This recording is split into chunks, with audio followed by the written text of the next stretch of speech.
Hello students, welcome to Vinita Tutorial. আজি মই তোমালোকক ক্লাস 10 ৰ অনুশীলনী 1 এটো ৰিভিজন হয় একচুয়ালি অনুশীলনী 1 টো কৰাই দিবলৈ ওলাইছো এতিয়া চোৱা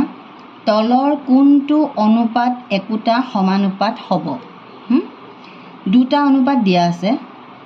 দুটা অনুপাত দিয়া আছে 12:21 আৰু 32:56 এই দুটা অনুপাত সমানুপাত হয় না নহয় খুদিছে সমানুপাত মানে কি সমান অনুপাত বুজি পাইছা না সমানুপাত মানে সমান অনুপাত এতিয়া সো কি দিছে 12:21 ইয়াক আমি কেনেদৰে লিখিব পাৰো 12/21 বুলি লিখিব পাৰো আকৌ সোৱা আমি 12 টো কি মানে ফ্যাক্টৰাইজ কৰিলে কি পাম 3 *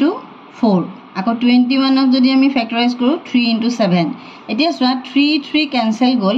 এইটো কি হৈ থাকিলে 4 * 7 দেখা পাইছা নে মইটো ভাঙি দিছো আকৌ আহিলে কি 32/56 ঠিক একেদৰে আমি 32/56 আমি কিহেৰে ভাঙিম 4 * 8 দেখা পাইছা 8 4 গুণ 32 আমি জানো তাৰ পিছত 7 * 8 8 ক্যান্সেল গল কিমান থাকিলে 4:7 দেখা পাইছা তাৰ মানে কি এই অনুপাতটো গৈ 4:7 হল এটো গৈ 4:7 হল গটিকে 12:21 আৰু 32:56 কি হ'ব সম অনুপাত হয় বা সমানুপাত হয় বুজি পাইছা মই এনেকৈ কৰি দিছো এতিয়া ইয়াত আৰু ইমান ডিটেইলছত কৰি নাথাকো আৰু এটো ডাইৰেক্ট পাতি দিম এটো সমানু এটো গটিকে 12:21 আৰু 32:56 সমানুপাত হয় বুজি পালা কথাটো ঠিক একেদৰে এই বি টো কৰোচোন বি টো সোৱা 18/30 হল 18/30 টো তুমি কিহেদি কৰিবা 18 টো কিহেদি কৰিবা 3 * 6 18 3 * 10 বুজি পাইছা 30 আমি এটো মানে ভাঙি দিম এনেকুৱাকে ভাঙিম যাতে ইয়াৰ আৰু ইয়াক দুটা কমন ফ্যাক্টৰ পাও তা মানে আকৌ কি হ'ব 14/21 এতিয়া 21 টোক তুমি 3 পাবা কিন্তু 14 টোক আমি পাম জানো কেতিয়াও না পাও 14 টোৰ লগত আমি কেতিয়াও না পাও 3 14 টো কি হ'ব 2 * 7 হ'ব হয় না 2 * 7 হ'ব 2 * 7 আৰু এটো 3 * 7 7 ক্যান্সেল গুচি গল ইয়াত পালো আমি 6/10 3 ক্যান্সেল গুচি গল আৰু ইয়াত পালো আমি কিমান 2/3 আকৌ এটোক আকৌ ভাঙিব পাৰিলে এটোক আমি কি পাম কোৱাচোন 2 ৰে 3/5 হ'ব এটো গটিকে এটা আহিলে 3/5 এটা আহিলে 2/3 গটিকে 18/30 আৰু 14/21 সমানুপাত নহয় বুজি পাইছা কথাটো বুজি পাইছা নে এটো সমানুপাত নহয় বুলি লিখিব লাগে ঠিক একেদৰে এতিয়া চোৱা 22/33 তোমালোকে কথাবিলাক গুৰুত্ব দিয়া কাৰণ কিয় সকলো বিলাক লৰা ছোৱালীয়ে ম্যাথছত টিউশন কৰিবলৈ ঘৰত পইচাৰ অভাৱ হয় না এতিয়া মই সুন্দৰকে এটা অংক কৰি দিছো তোমালোকে ভিডিও বিলাক চোৱা আৰু তোমালোকে নিজে কপি উলিয়াই অংকবোৰ কৰি যাবলৈ চেষ্টা কৰা এতিয়া চোৱা 22/33 ইয়াত 2 * 11 দেখিছা নে 22/33 22 ক আমি 2 * 11 ইয়াত 3 * 11 দেখা পাইছা এটা 11 ক্যান্সেল গুচি গল থাকিলে কি 2/3 থাকিলে ঠিক একেদৰে ওপৰত আছে 33 তলত আছে 24 ঠিক সেইদৰে 3 * 11 আহিব আৰু ইয়াত 3 * 8 আহিব 3 ক্যান্সেল যাব 11/8 আহিব ঠিক কিন্তু এতিয়া এইটো আৰু এইটো সমান হয় নেকি নহয় 22/33 আৰু 33/24 সমানুপাত নহয় নহয় বুজি পাইছা কথাটো ঠিক তেনেদৰে এতিয়া এইটো তোমালোকে নিজে কৰা 24/28 কি হ'ব কোৱাচোন কি হ'ব পাৰিবানে কৰিবলৈ আৰু 20/25 সমান অনুপাত হয় নে নহয় মোক কৈ দিয়া পাৰিবানে নোৱাৰিবা চোৱা 4 × 6 আৰু 4 × 7 এইটো কি থাকিলে 6/7 মই কৰি দিছোঁ 4 × 5 আকৌ 5 × 5 5 কেঞ্চেল গ'ল ইয়াত 4 কেঞ্চেল গ'ল ইয়াত থাকিব 4:5 এতিয়া চোৱা এইটো হ'ল 6/7 এইটো হ'ল 4/5 এতিয়া এই দুটা সমানুপাত হ'ব নে নহ'ব তোমালোকে কমেণ্টত লিখাচোন বুজি পাইছা এইকেইটা সমানুপাত হ'ব নে নহ'ব তোমালোকে সমানুপাতত এইটো কি কয় কমেণ্টত লিখা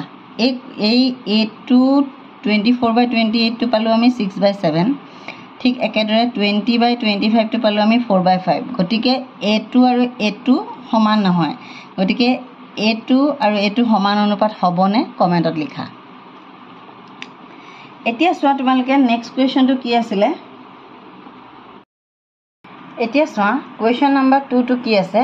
তলৰ কোনবোৰ সংখ্যা ক্ৰমে সমানুপাতত থাকিব এতিয়া চোৱা এইটো চোৱা 2 6 6 8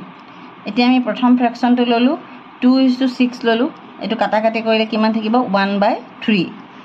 আকৌ 6/8 যদি লওঁ সেইটো কাটাকাটি কৰিলে 3/4 থাকিব গতিকে যিহেতু এইটো ফ্ৰেকশ্যন আৰু এইটো ফ্ৰেকশ্যন সমান নহয় গতিকে এইটো ক্ৰম সমানুপাতত নাথাকে বা ক্ৰম সমানুপাতি নহয় হ'ল ঠিক একেধৰণেৰে এতিয়া চোৱা এইটো 10/20 10/20 এইটো 10/20 মানে কি 1 × 10 আৰু 2 × 10 বুজি পাইছা তাৰমানে কি 1/2 হ'ল একেদৰে 330/60 এইটো কি হ'ব 3 × 10 6 × 10 থাকিব কিমান 3/6 আৰু হেতুক সৰু কৰি দিলে 1/3 গতিকে এইটো আৰু এইটো সমান নহয় গতিকে সমান নহয় কাৰণে এইটো বিটো তাৰমানে বি ক্ৰম সমানুপাত নহয় বি ক্ৰম সমানুপাত নহয়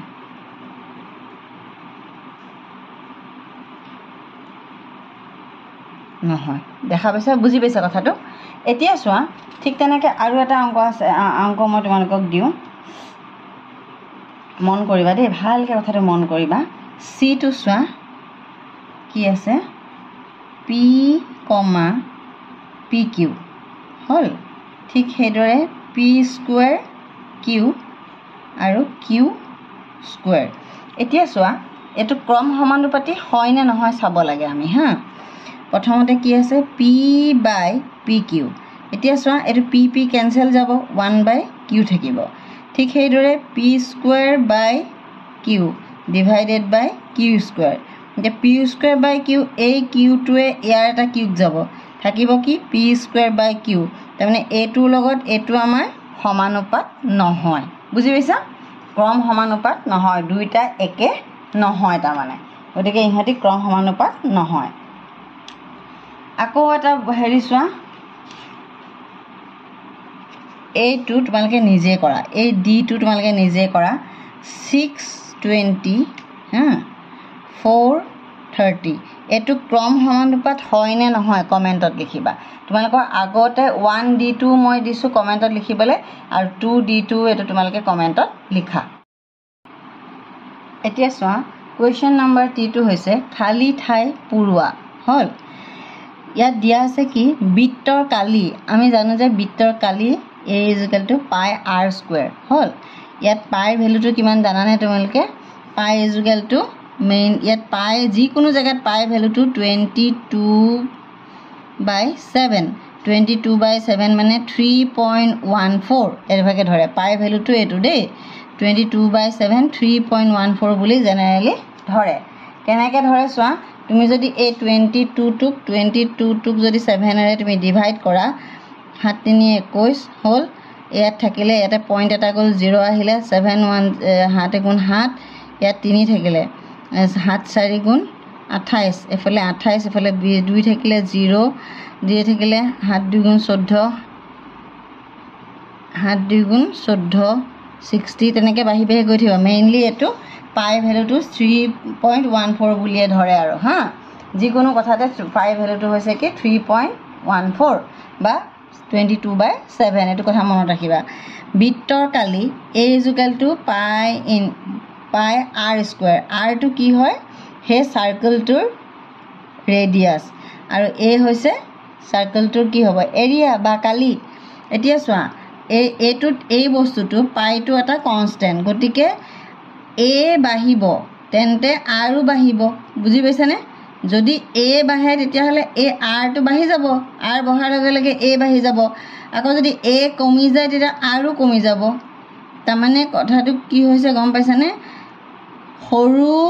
বৃত্ত এটাৰ সৰু সাৰ্কুল এটাৰ এৰিয়া কম আৰু ডাঙৰ সাৰ্কুল এটাৰ এৰিয়া বেছি হেতু ডেফিনিট কথা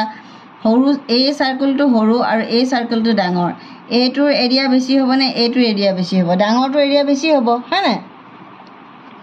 ঠিক সেইদৰে এখন গাড়ীৰ ভ্ৰমণৰ সময় t আৰু দূৰত্ব d হল সম্বন্ধটো তলত দিয়া তালিকাত দিয়া ধৰণৰ এটো এটা সম্বন্ধৰ এটা পেপাৰ চাৰ্ট পেপাৰ টাইপত লিখি দিছে এনেকা টেবুল বনাই দিছে t যদি 1 হয় d = 4 হয় t যদি 2 হয় d = 8 হয় t যদি 3 হয় তেতিয়া d = 12 হয় t যদি 4 হয় d = 16 হয় t = 5 হলে d = 20 ঠিক একে ধৰণৰে ইয়াত লিখিছে যে তুমি এটা কথা মন কৰা এই t আৰু d ৰ যেটো অনুপাত t আৰু d t/d 1/4 এটোটো 1/4 হ'ব এটোটো 1/4 হ'ব এটোটো 1/4 হ'ব হয়নে গতিকে t আৰু d এ কিভাৱে বিচৰণ কৰে বুলি লিখিব লাগিব আমি সম অনুপাতত বিচৰণ কৰে বা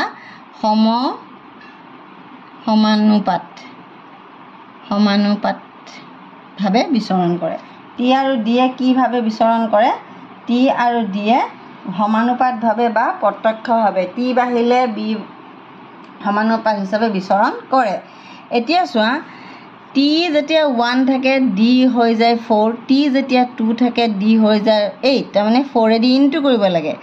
t যদি 6 হয় তেতিয়া 4 এ দি ইনটু কৰা দিয়াৰ লগে লগে d = হ'ব 24 ঠিক সেইদৰে d = যদি 28 হয় তেতিয়া t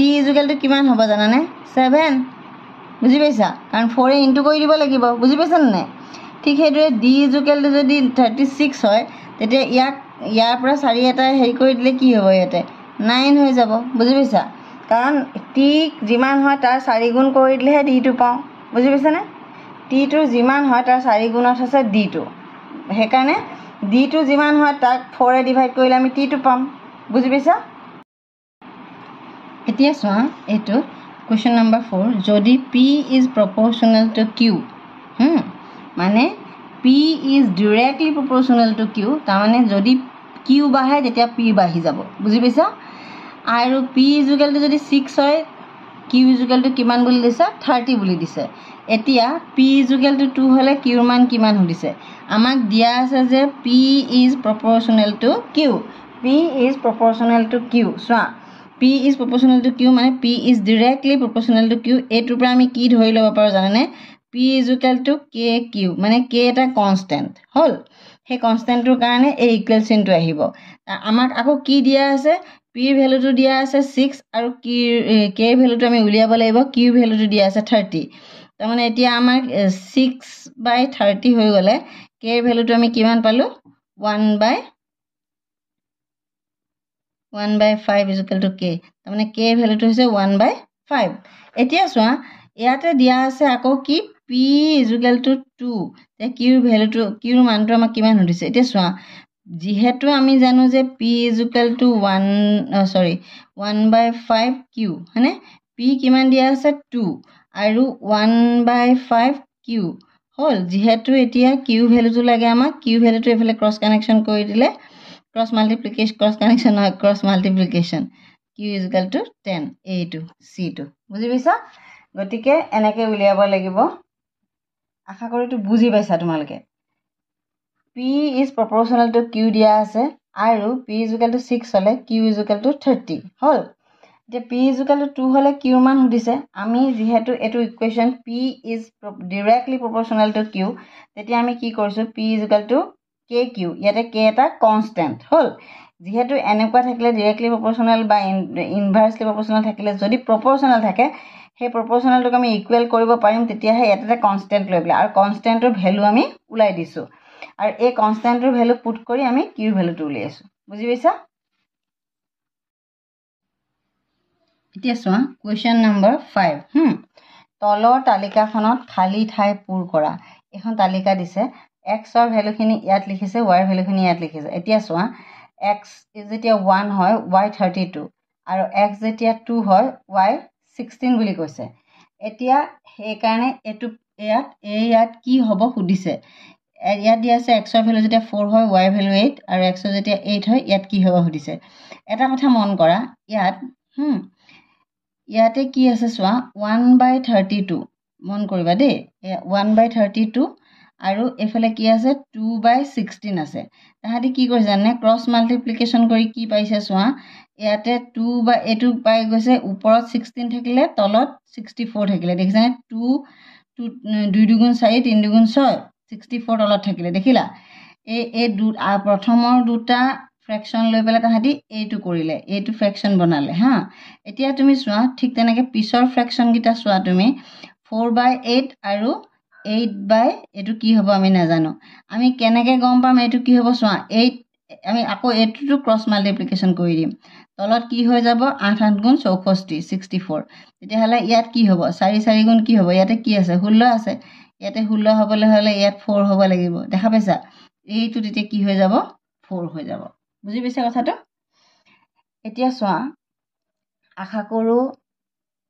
লৰা ছোৱালীখিনি এনেকে ম্যাথছখিনি কৰি দিলে এটা এটাকে ম্যাথছখিনি কৰি দিলে সুবিধা হ'ব কাৰণ বহুতো লৰা ছোৱালী সৰি এনেকুৱা কিছুমান অসুবিধা আছে যি নেকি পইচা পাতি দি টিউচন কৰিবলৈ সুবিধা নাই বা কোবাত গৈ পেলাই টিউচন কৰিবলৈ সুবিধা নাই সৰি